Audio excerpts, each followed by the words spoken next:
सिद्धासन आदि बताए।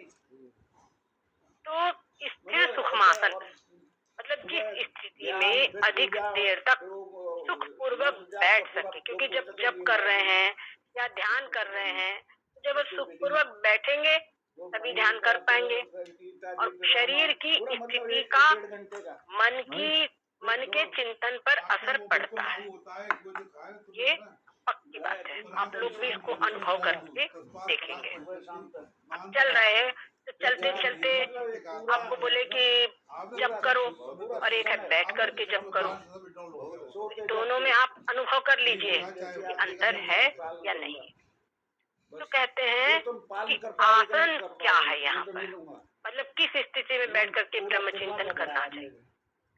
सुखेनैव भवेद्यस्मिन् अजस्रं ब्रह्म चिंतनम आसनं तद्विजानीयान् नेतरत्वनाशनम। बड़ी सुंदर उन्होंने आसन की परिभाषा दी है। हमारे पतंजलि जी ने भी स्थिर सुखमासन कहा है, यहाँ पर वही चीज कह रहे हैं। सुखेनैव भवेद् यस्मिन्, जिस स्थिति में, यस्मिन् यानी जिसमें, जिस स्थिति में बैठ करके अजस्त्रं ब्रह्म चिंतनम, अजस्त्र ब्रह्म चिंतन मतलब बिना किसी रोक टोक के, बिना किसी बाधा के ब्रह्म चिंतन तुम्हारा हो रहा है।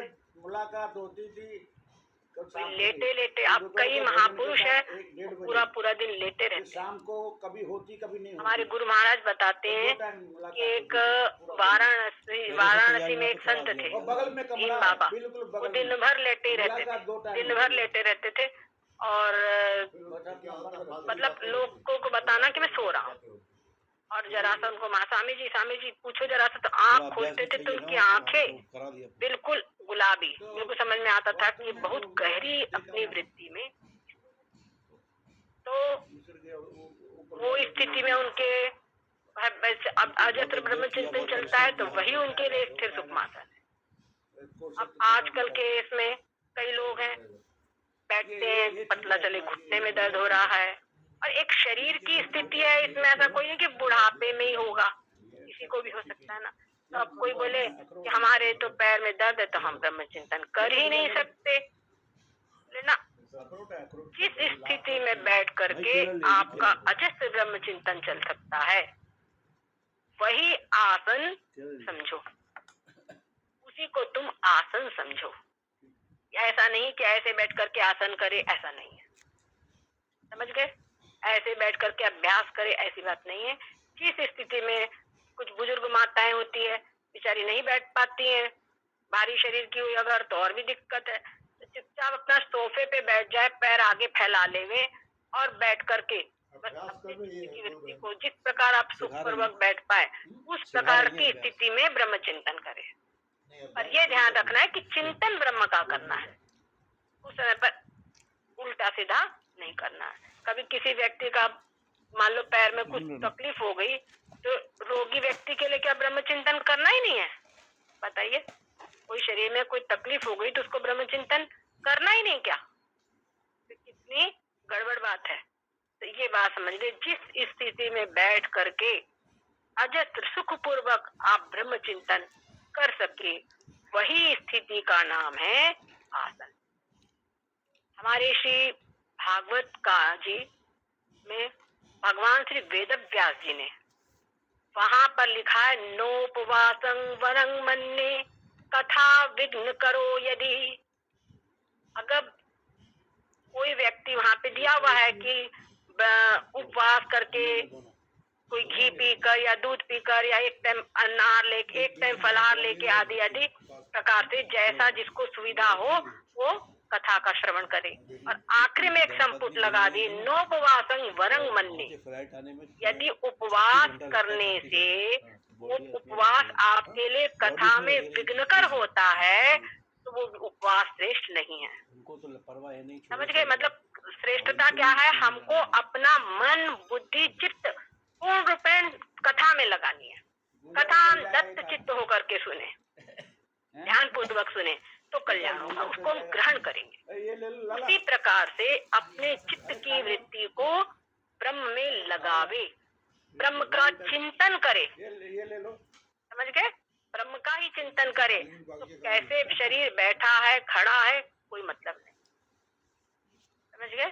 शरीर बैठा है खड़ा है लेटा है इसका कोई भी बात नहीं है बस, लेकिन ये उसकी वृत्ति कैसी है वो खुद ही समझ। कई बार सोकर उठो, सोकर उठे पता चले उठते बराबर चित्त की वृत्ति बढ़िया सुंदर है अपनी है, तो अब उस स्थिति में हम चुपचाप बैठ जाएं।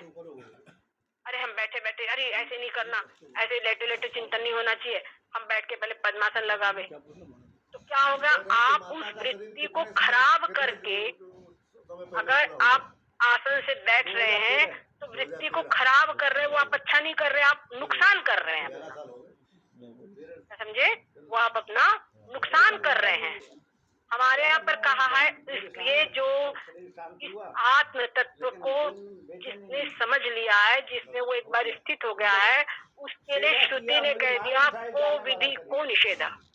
अब इसके लिए कोई विधि निषेध नहीं है, हम इसको मुक्त करते हैं। जैसे घरों में होता है, जो छोटा बच्चा होता है तो माँ उसको 10 रुपए 20 रुपए 100 रुपए 50 रुपए कुछ देती है, तो पूछती है कहाँ गया था, क्या करेगा, क्यों करना चाहिए, आदि आदि। वही बच्चा जब बड़ा हो जाए तो फिर इतना नहीं पूछती, उसको पूरी चाबी दे देगी, जा बेटा निकाल ले अपने आप। क्यों? क्योंकि अब ये समझदार हो चुका है, अब ये समझदार हो गया है। उसी प्रकार से भगवान ने कहा ना, मोरे प्रौढ़ तनय समज्ञानी, बालक सुत समज्ञान अमानी। जो मेरा अज्ञानी भक्त है वो मेरा बालक सुत है, तो उसके ऊपर नियम है ऐसा कर, ऐसे ढंग से बैठ, इतने बजे सो के उठ, इतने बजे नहा, ऐसे पढ़, ऐसे पूजा कर आती है।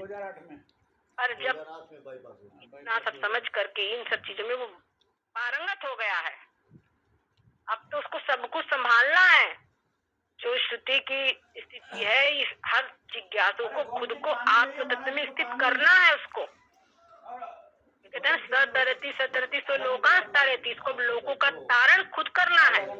पहले खुद तो पार हुए, खुद तो इतनी पारंगतता आवे, लेकिन पारंगत अब इसके अंदर में इसको फ्री छूट देना पड़ेगा। जैसे बच्चा पहले नहीं पढ़ता तो उसको 4 बजे उठाओ, इतने बजे पढ़, ये कर, ये इतने बजे खा, ये लगता है। पर वही बच्चा उसके पढ़ने में चित्त की वृत्ति लग गई, तब माँ बोलती नहीं फिर डिस्टर्ब, माता पिता फिर उसको डिस्टर्ब नहीं करते, पढ़ रहा है और देख लेंगे पढ़ रहा है और अलग हो जाएंगे, उसको डिस्टर्ब नहीं करेंगे। उसी प्रकार से अब श्रुति माता भी देख रही है कि हमारा बच्चा समझदार हो गया है, अभी आत्मचिंतन कर रहा है, अब इसको डिस्टर्ब करना, इसका नुकसान करना है। तब श्रुति कहती है को विधि को न तस्य कार्यं न विद्यते, ऐसा हमारी श्रुति तब उसको यहाँ तक फ्री कर देती है। कहती है हत्वा समान लोकान न हंति न निबद्धते, सारे लोगों का अगर तू वध कर दे तो भी न तो तू किसी को मारता है, न बद्धते, न बंधन में पड़ता है। यहाँ तक श्रुति उसको फिर, पर कब? जब उस स्थिति में आ जाए। अब मालूम है जैसे तलवार है, समझ लीजिए तलवार है, छोटे बच्चे को हम नहीं दे पकड़ा देंगे, उसको हम चाकू तक नहीं पकड़ाएंगे, कैंची तक नहीं पकड़ाएंगे, पता नहीं कहाँ कैंची चला दे, क्या नुकसान कर दे। समझ रहे कि नहीं? कौन सी चीज हमारी आवश्यक चीज काट दे, और बड़ा समझदार बच्चा है उसको चाकू कैंची कुछ भी दे देंगे, क्योंकि मालूम है ये समझदार है, ये इधर उधर फालतू नहीं चलाएगा कैंची, ये जब काटेगा कुछ तो उपयोगी चीज तैयार करेगा। उसी प्रकार से स्तुति माता भी ये छूट उसको देती है कि जानती है कि अब ये फालतू किसी की हत्या कर नहीं सकता, फालतू में अब किसी की हत्या कर नहीं सकता, और यदि अगर किसी की हत्या करता है तो समझना कि वो हत्या पुण्य है। समझ गए कि नहीं समझ गए? वो हत्या करना अब पुण्य है, उस स्थिति में ही ये हत्या करेगा। परंतु कहीं मेरा बच्चा ऐसा न बिदक जाए कि क्या बताऊं, इस आदमी के कारण अधर्म फैला हुआ है, ये अधर्म हो रहा है, तो इसको मार देना चाहिए। तो इसको अगर मार दूंगा तो पाप हो जाएगा। अब क्या करूं? उसके दिमाग में शंका खड़ी हो गई। तब उसके लिए श्रुति कहती है, तो इसको मार, तेरे लिए कोई पाप नहीं है, तेरे को कोई पाप नहीं होगा, ये तू हत्यारा नहीं कहलाएगा। तब वहां पे उसको, उसका मतलब जो अंदर की जो दुर्बलता है उसको दूर करने के लिए श्रुति माता ने उसको कहा, तेरे लिए कोई विधि निषेध नहीं है, तू जो करना है तो कर। समझ में आ गया कि नहीं? अमेरिका में तो यहाँ पे दिन होता था। तो यहाँ पर भी ये जो बोल रहे हैं वो उस स्थिति में कह रहे हैं कि जब इसके अंदर में अपूर्ण रूपेण अजस्त्र ब्रह्म चिंतन करने की योग्यता आ गई है। अब इसको हम कहे कि तू सवेरे पता चले, ये रात्रि में बहुत देर तक बैठ करके अपना जब चिंतन करता रहा, अपना चिंतन करता रहा, सवेरे उठ गया, 2 बजे तक चिंतन करते, अब उस शरीर में कुछ आलस लगा और 4 बजे लेट गया मान लो, या फिर पता चल रहा है कि कुछ ऐसा अनुभव कर रहा है कि अगर हम नहाने के लिए जाएंगे तो वृत्ति कट जाएगी, पूजा करने जाएंगे तो जो वृत्ति चल रही है ये बहिर्मुख हो जाएगी। अब श्रुति कहती है वो विधि को निषेध, वृत्ति को ही बस पालन करते रहो, यही तुम्हारी पूजा है, यही सब कुछ। अब इस स्थिति में जो तुम बैठे हुए हो, जो कुछ कर रहे हो, यही तुम्हारा आसन है, यही तुम्हारा प्राणायाम है, ये तुम्हारा सब कुछ है। इसी के लिए आसन प्राणायाम कराया जाता है, वही तुम्हारा चल रहा है, तो उसको छोड़ करके ये करना कहाँ की? ठीक है, ये बात जरा गहरी है, इसको हमको समझना चाहिए। अब सद्गुरुदेव भगवान की जय हो, सच्चिदानंद भगवान की जय हो, आदि जगत गुरु भगवान शंकराचार्य जी भगवान महाराज की जय हो। ओम सर्वे भवन्तु सुखिनः, सर्वे सन्तु निरामया, सर्वे भद्राणि पश्यन्तु, मां कश्चित् दुःखभाग् भवेत्। ओम पूर्णमदः पूर्णमिदं पूर्णात् पूर्णमुदच्यते, पूर्णस्य पूर्णमादाय पूर्णमेवावशिष्यते। ओम शांति शांति शांति शांति।